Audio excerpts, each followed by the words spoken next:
নমস্কার বন্ধুরা, আমি ললিতা। তোমরা এই ভোলা মাছগুলো খেতে কারা কারা ভালোবাসো? এই ভোলা মাছগুলো খেতে খুবই স্বাদ, আমার তো খুবই ভালো লাগে। আমি এই রকম মাছটা এই রকম করেই বানাই। তোমরা একবার এইভাবে বানিয়ে দেখো। জিরে, সর্ষে বাটা, লঙ্কা, গোলমরিচ আর রসুন দিয়ে এইগুলো পেস্ট করে নেবে।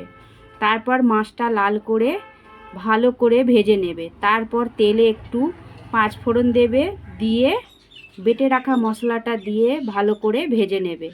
তারপর জল দিয়ে ভালো করে ফুটিয়ে নেবে। ভাজা মাছটা জলের মধ্যে দিয়ে দেবে। মাছটা একটু জলটা ভালো করে ফুটে গেলে তোমরা গ্যাসটা অফ করে নেবে। আমার তো খুবই ভালো লাগে। তোমাদের কেমন লাগে তোমরা একটু কমেন্ট করে বলবে। একটা লাইক, কমেন্ট, শেয়ার করে দাও বন্ধুরা।